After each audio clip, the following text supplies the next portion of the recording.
எலியாவின் இடைவிடாத ஜெபம் பாகம் 3. பலிபீடத்தின் மேலுள்ள அக்கினி எரிந்து கொண்டே இருக்க வேண்டும். லேவியராகமம் 6:13. பலிபீடத்தின் மேல் அக்கினி எப்பொழுதும் எரிந்து கொண்டிருக்க வேண்டும். அது ஒரு பொழுதும் அணைந்து போகலாகாது. பிரியமானவர்களே, எப்பொழுதும் நாம் ஜெப சிந்தையோடு இருக்க வேண்டும் என்று இந்த வசனங்கள் நமக்கு வலியுறுத்துகிறது.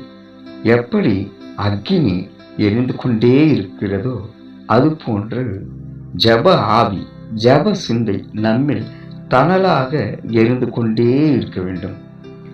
அந்த ஜெபத்தழலில் எல்லாவித ஒழுக்கக்கேடுகளும், எல்லாவித பாவங்களும், நமது எல்லா மீறுதல்களும், எல்லாவித பாவ சிந்தனைகளும் சாம்பலாக்கப்படும்.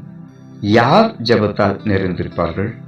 தேவனோடு ஐக்கியம் கொள்ள துடிக்கிற, நினைக்கிற ஒவ்வொருவரும். நாம் தீய எண்ணங்களை சுமந்து தேவன் முன்னே நம்மை நிறுத்த முற்படுவோமா? கெட்ட வார்த்தைகளோடும் பொய் உதடுகளோடும் தேவனின் முன்னால் நிற்க முடியுமா? இவற்றையெல்லாம் ஜெபமானது பொசுக்கி நிர்மூலமாக்கும். நமக்குள் பலிபீடத்தின் தணல், ஜெபம் என்னும் தணல் எரிந்து கொண்டே இருக்க வேண்டுமென்றால் நமது சுயத்தை பலிபீடத்தின் மேல் பலியாக கொடுக்க வேண்டும். யோவான் 5:35 இயேசு யோவானை குறித்து சொல்லும்போது, அவன் எரிந்து பிரகாசிக்கிற ஒளியாயிருந்தான் என்கிறார். ஏன்? யோவான் எலியாவை போல் ஜெப ஆவியை கொண்டிருந்தார். எலியாவை போல் அஞ்சாத பலமுடையவராய் இருந்தார். அங்கே எலியாவோடு ஆகா, ஏசபேல், பாகால் தீர்க்கதரிசிகள். இங்கே யோவானோடு மகா ஏரோதுவின் மகன், காற்பங்கு தேசாதிபதியாகிய ஏரோது, ஏரோதின் தம்பி பிலிப்புவின் மனைவியாகிய ஏரோதியால், பரிசேயர், சதுசேயர், ரோம வீரர்கள், இவர்கள் எல்லாம். லேவியராகமம் 18:16. உன் சகோதரனின் மனைவியை நிர்வாணமாக்கல் ஆகாது, அது உன் சகோதரனுடைய நிர்வாணம் என்ற நியாயப்பிரமாணத்தை ஏரோதுவிடம் தைரியமாக எடுத்துரைக்கும் எலியாவின் பலம்.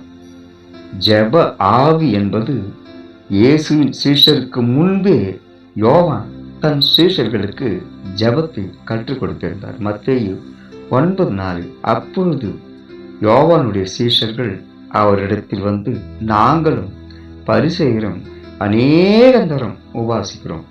லூக்கா 5:33. யோவானின் சீஷர்கள் அநேகந்தரம் உபவாசித்து ஜெபம் பண்ணி கொண்டிருந்தார்கள். லூக்கா 11:4 யோவான் தம் சீஷர்களுக்கு ஜெபிக்க கற்றுக் கொடுக்கிறார். ஏனென்றால் ஜெப ஆவியில் நிறைந்த எலியாவின் ஆவியுடைய யோவான் அவர்களின் சீடர்களை ஜெபத்தில் வழிநடத்தி கொண்டிருந்தார்.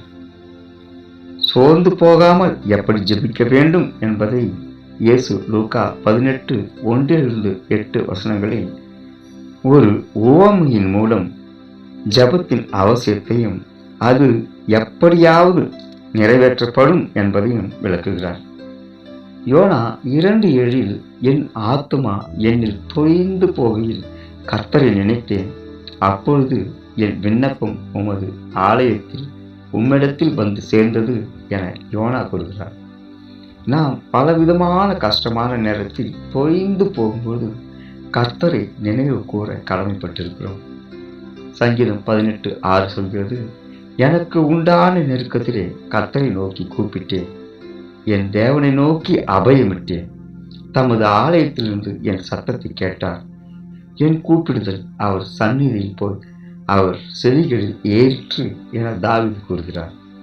சங்கீதம் 34:15 சொல்கிறது, கர்த்தருடைய கண்கள் நீதிமான்கள் மேல் நோக்கமாக இருக்கிறது, அவருடைய செவிகள் அவர்கள் கூப்பிடுதலுக்கு திறந்திருக்கிறது.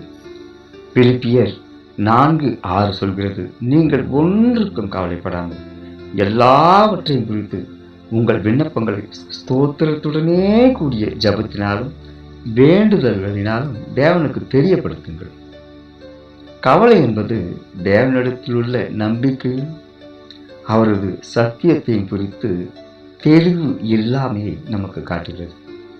1 சாமுவேல் 1:15 ஏலியிடம் அன்னார் கூறும்போது, கர்த்தருடைய சந்நிதியில் என் இருதயத்தை ஊற்றிவிட்டேன் என்கிறார்.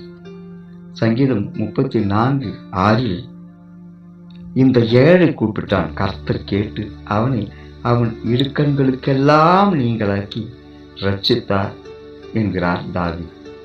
சங்கீதம் 62:8 அவர் சமூகத்தில் உங்கள் இருதயத்தை ஊற்றி விடுங்கள். தேவன் நமக்கு அடைக்கலமாய் இருக்கிறார் என்று சொல்லப்பட்டிருக்கிறது.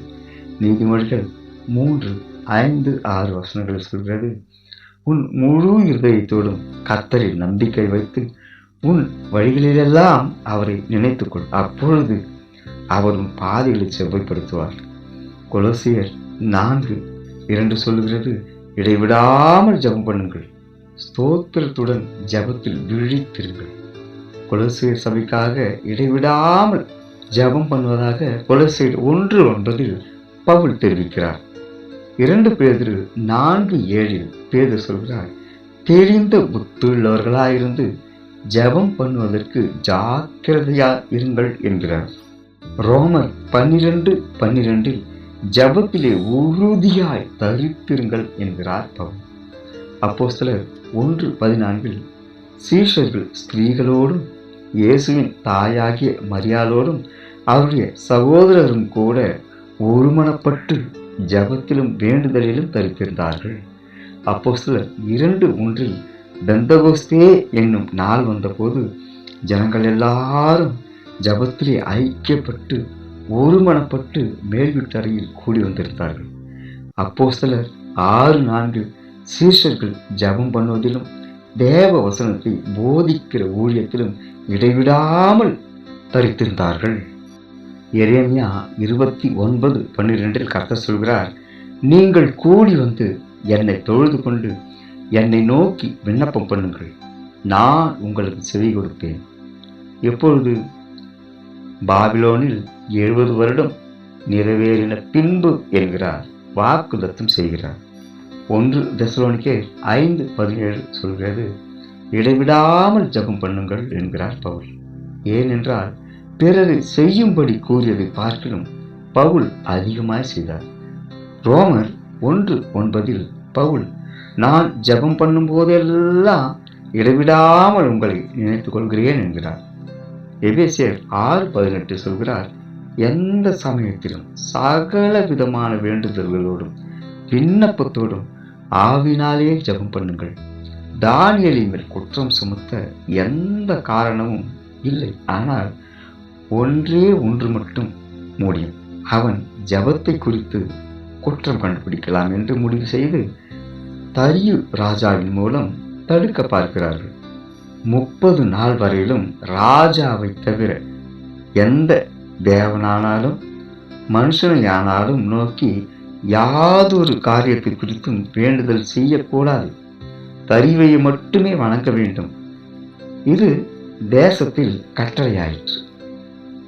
தானியேல் 6ஆம் அதிகாரம் 10ஆம் வசனத்தில் பார்க்கிறோம், தானியேலோவெனில் அந்த பத்திரத்திற்கு கையெழுத்து வைத்தாயிற்று என்று அறிந்த போதிலும் ஜெபித்தால் வேண்டுதல் செய்தால் சிங்கத்தின் கெபியில் போடப்படுவோம் என்று தெரிந்தும் வீட்டுக்குள்ளே போய் தன் மேலறையில் எருசலேமுக்கு நேராக பலகணிகளை திறந்திருக்க அங்கே தான் முன் செய்து வந்தபடியே தினமும் 3 வேளையும் தன் தேவனுக்கு முன்பாக முழங்கால் படியிட்டு ஜெபம் பண்ணி ஸ்தோத்திரம் செலுத்தினான். தானியேல் ஜன்னலை மூடிவிட்டு ரகசியமாய் ஜெபிக்கவில்லை. தேவன் எல்லாவற்றையும் சரி செய்வார் என்பதை விசுவாசித்தார். அவருக்கு தெரியும், சிங்கங்களின் வாயின் சக்தியை விட தேவனின் வல்லமை பெரியது. பசியோடு இருக்கிற சிங்கத்தின் வாயை விட கர்த்தர் பெரியவர். யூதர்கள் அழிக்கப்பட வேண்டிய காலம் ஆமனால் குறிக்கப்பட்டது என்று அறிந்த எஸ்தர், இது மௌனமாயிருக்க வேண்டிய காலமல்ல என்று மொர்தெகாயால் உணர்த்தப்பட்ட போது 3 நாட்கள் உபவாசத்தை அறிவித்து உபவாச ஜெபத்தின் மூலம் ஒரு ரட்சிப்பை எஸ்தர் கொண்டு வருகிறார். லூக்கா 13:3 எங்களுக்கு வேண்டிய ஆகாரத்தை அன்றன்றைக்கு எங்களுக்கு தாரும். இதற்கு பின்னால் வரும் 2 சோதனைகளை வாரத்துக்கு ஒரு முறை செய்தாலே போதுமான ஆவிக்குரிய வேண்டுதல். தினமும் நாம் உணவை எடுத்துக்கொள்ள வேண்டும். ஒரே முறையல்ல, 3 வேளையும். சர்க்கரை வியாதி உள்ளவர்களுக்கு மருத்துவர் சொல்கிறார் 5 வேளையாக அதை அமைத்துக் கொள்ள வேண்டும். சோர்ந்து போகாத ஜெபம், இடைவிடாத ஜெபம், இவற்றை பார்க்கும்பொழுது சோர்ந்து போகாத ஜெபம் என்பது நம்முடைய ஜெபங்களுக்கு உடனடியாக பதில் கிடைக்காவிட்டால், அல்லது நாம் நினைத்ததை போல் பதில் கிடைக்காவிட்டால், நாம் ஜெபிப்பதை நிறுத்தி விடும்படி சோதிக்கப்படுகிறோம். நமது மனதை விட்டு இந்த சோதனைகளிலிருந்து வெளியே வராத போது பிசாசின் ஆதிக்கம் அவிசுவாசம் என்ற வடிவத்தில் நமக்குள்ளே நுழைந்துவிடும். இது ஒரு மிகப்பெரிய அபாயமாக இருக்கிறது. ஜெபிப்பதை நிறுத்துவது என்பது நமது வாழ்க்கையில் தோல்வியையும் ஆத்மாவில் சோர்வையும் பழைய பாவங்களை குறித்த குற்ற உணர்வையும் விரக்தியையும் தாழ்வு மனப்பான்மையையும் கொண்டு வந்து விடுகிறது. தேவன் நம்மை விட்டு தூரமாய் போய்விட்டார் அல்லது நம்மை கைவிட்டு விட்டார் என்ற மனநிலைக்கு நம்மை கொண்டு செல்கிறது. அதனால் பிற அந்நிய தெய்வங்களையும் நாம் நினைத்ததை பெற்றுக்கொள்ள செய்வினை, பில்லி சூன்யம், மந்திரவாதம் இவற்றை நாடச் செய்கிறது. உண்மையிலேயே தேவனை விட்டு நாம் முழுவதுமாக விலகி போகிறவர்களாக மாறிவிடுவோம். ஜபத்தில் சோர்ந்து போவது என்பது இவ்வளவு பயங்கரமான பின்விளைவுகளை நமக்கு கொண்டு வருகிறது. நமக்கு நாமே நம்ப முடியாத அளவுக்கு சோதனைகள் வந்தாலும், நமது சூழ்நிலையில் குடும்ப போராட்டங்கள், கடன் பிரச்சனைகள், ஆவிக்குரிய போராட்டங்கள் எப்படிப்பட்டவைகள் வந்தாலும் நாம் ஜெபிப்பதை மட்டும் விட்டுவிடக்கூடாது. நாம் நம் கடவுளிடம் கேட்போம், அப்பா பிதாவே, நான் எவ்வளவு வேண்டுமானாலும் வேதத்தை படிக்கிறேன், அதன் மூலம் நீர் என்னோடு பேசுகிறேன், என்னை ஜெபிக்க மட்டும் சொல்லாதிரும் என்று சொல்வோம். தேவன் சொல்வார், நான் உன்னோடு பேசுவது இருக்கட்டும், நீ என்னோடு பேசு. நாம் கலந்துரையாடல் செய்வோம், பரஸ்பரம் பேசிக்கொள்வோம், நாம் உரையாடல் நடத்துவோம், முடிந்தால் விவாதம் செய்வோம். யாக்கோபு போல நீ என்னோடு போராடி ஆசீர்வாதத்தை பெற்றுக்கொள்ளும்படி ஒரு வாய்ப்பு உனக்கு உண்டாகலாம். மோசே என்னோடு இஸ்ரவேல் ஜனங்களுக்காக போராடி அவர்களை காப்பாற்றியது போல் நீ யாருக்காகவாவது என்னிடம் ஜெபிக்கலாம். ஜெபிக்க தெரியாதவர்களுக்காக என்னிடம் பரிந்துரை செய்யலாம். சுய நினைவு இழந்தவர்களும் வியாதி உள்ளவர்களுக்கும் நான் என்ன செய்ய வேண்டும் என்று எனக்கு அறிவிக்கலாம். நீ என்னிடம் நெருங்க நான் உன்னோடு கலந்து விடுவேன். உன்னால் முடிந்தாலும் முடியாவிட்டாலும் என்னிடம் பேசுவதை ஆர்வமாக்கிக்கொள் என்கிறார். லூக்கா 11ஆம் அதிகாரம் 5 முதல் 10ஆம் வசனங்கள் வரை இயேசு ஒரு உவமையை சொல்கிறார். ஒரு வீட்டிற்கு ஒரு நண்பன் பாதி ராத்திரியில் வந்துவிட்டான். சாப்பிட ஒன்றுமில்லை. அவன் அந்த நள்ளிரவில் நடுராத்திரியில் அவனுடைய நண்பனிடம் 3 ரொட்டிகளை கடனாக கேட்கிறான். முதலில் தராதவன் பின்பு வருந்தி கேட்ட பின் கொடுக்கிறான். அதன் பின் இயேசு சொல்கிறார், எனவே கேளுங்கள் கிடைக்கும், தட்டுங்கள் திறப்பேன். நாம் எத்தனை மணி இரவானாலும் அவரிடம் கேட்கலாம். இது சோர்ந்து போகாத ஜெபம். இடைவிடாத ஜெபம் சாத்தியமா? இடைவிடாத ஜெபம் ஏன் தேவைப்படுகிறது? இடைவிடாமல் ஜெபிப்பது நம் வேலைகளை உதறிவிட்டு ஜெபத்திலேயே அமர்ந்திருப்பதை குறிக்காமல் ஜெப சிந்தையோடு இருக்க வேண்டும் என்ற அர்த்தத்தில் சொல்லப்படுகிறது. தானியேல் 3 வேளையும் ஜெபித்தார் என்பது முதல் வேளை ஜெபத்திற்கும் 2ஆம் வேளை ஜெபத்திற்கும் நடுவில் அவரால் பரிசுத்தமான எண்ணங்களை தவிர பாவ சிந்தைகள் எதையும் கொண்டிருக்க முடியாது என்பதை காட்டுகிறது. அந்த இடைவேளை அவருக்கு அவருடைய பரிசுத்தத்தை காத்து கொள்ள உதவி செய்தது. இரண்டாம் வேளை ஜெபத்திற்கும் மூன்றாம் வேளை ஜெபத்திற்கும் இடைப்பட்ட பகுதியில் அவரால் அந்த பரிசுத்த சிந்தையில் நீடித்திருக்க முடிந்தது. பவுல் தன் கடிதத்தில் குறிப்பிடும்போது, இடைவிடாமல் என் ஜெபத்தில் நினைக்கிறேன் என்பது ஜெபிக்கும் போதெல்லாம் அவர்களுக்காக ஜெபித்தார் என்பதை குறிக்கும். நாம் நமது பிள்ளைகளுக்காக, நம் உடன் பிறந்தவர்களுக்காக, நமக்கு தெரிந்தவர்களுக்காக, நமது உறவினர்களுக்காக இடைவிடாமல் ஜெபிப்பது என்பது அவர்களை நாம் ஜெப வேளைகளில் மட்டுமல்ல, பல சிந்தனைகள் நமக்குள் இருக்கும் போதும் அவைகளை தாண்டி நம் மனதின் ஆழத்துக்குள் அவர்கள் இருக்கிறார்கள் என்பதை குறிக்கிறது. இடைவிடாமல் ஜெபிப்பவர்களை நாம் எளிதில் கண்டு கொள்ளலாம். அவர்களால் பிறரிடம் விரோத மனப்பான்மையோடு இருக்க முடிவதில்லை. அவர்கள் முகங்கள் சாந்தத்தினால் நிறைந்திருக்கும். கடின இருதயத்தோடு யாரையும் அணுக மாட்டார்கள். அவர்களுக்கு கவலைப்படுவதை விட பெரிய வேலை இருக்கிறது. ஏனென்றால் ஜெபம் கவலையை விட பெரியது. விரோதங்களை விட ஜெபம் வல்லமையானது. ஜெபிக்கிற அனைவரும் அனைத்து உயிர்கள் மேலும் அன்பு செலுத்துகிறவர்களாக இருக்கிறார்கள். அவர்கள் தேவனோடு நெருங்கி வாழ்வதால் தேவ அன்பில் பூரணப்பட்டவர்களாய் இருக்கிறார்கள். ஒரு ஜெபத்திற்கும் அடுத்த ஜெபத்திற்கும் இடையேயான இடைவெளிகளில் தங்கள் பரிசுத்தத்தை காத்து கொள்கிறார்கள். பரிசுத்தம் இல்லாமல் தேவனை தரிசிப்பது ஆகாத காரியம் அல்லவா? எபிரேயர் 12:14 சொல்கிறது, பரிசுத்தம் இல்லாமல் ஒருவனும் கர்த்தரை தரிசிப்பதில்லையே. வெளிப்படுத்தல் 22:4 சொல்கிறது, அவருடைய ஊழியக்காரர் அவரை சேவித்து அவருடைய சமூகத்தை தரிசிப்பார்கள். ஏனென்றால் மத்தேயு 5:8 இயேசு சொல்கிறார், இருதயத்தில் சுத்தம் உள்ளவர்கள் பாக்கியவான்கள், அவர்கள் தேவனை தரிசிப்பார்கள். இருதயத்தில் சுத்தம் என்பதை நாம் எப்படி பெற்றுக்கொள்ள முடியும்? ஜெபிப்பதின் மூலம். ஜெபமானது எல்லா பாவங்களையும், எந்த வடிவான பாவங்களையும் நம்மிடம் நெருங்காமல் காத்துக்கொள்கிறது. இருதயத்தில் சுத்தம் என்கிற நிலையை பரிசுத்தத்தை காத்து கொண்டே இருக்க வேண்டும் என்கிற சிந்தனையை நமக்குள் வைக்கிறது. இது இடைவிடாத ஜெபம் எனப்படுகிறது.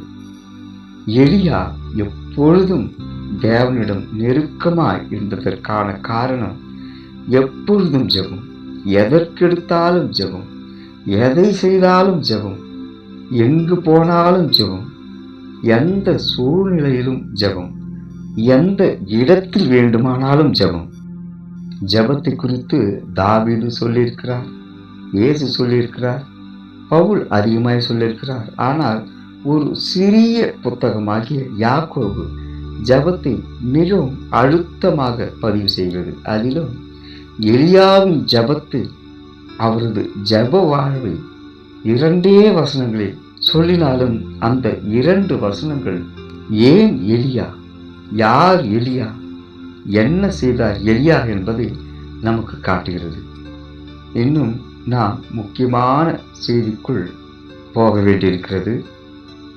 இதை குறித்து நாம் ஜெபவீரன் எலியாவும் இடைவிடாத ஜெபமும் என்ற அடுத்த பதிவில் மிகவும் ஆழமாக தியானிப்போம். தேவனாகிய கர்த்தர் உங்களோடு இருப்பதாக. தேவ கிருபை உங்களோடு இருப்பதாக. ஆமென், ஆமென். ஷாலோம். அடுத்த பதிவில் சந்திப்போம்.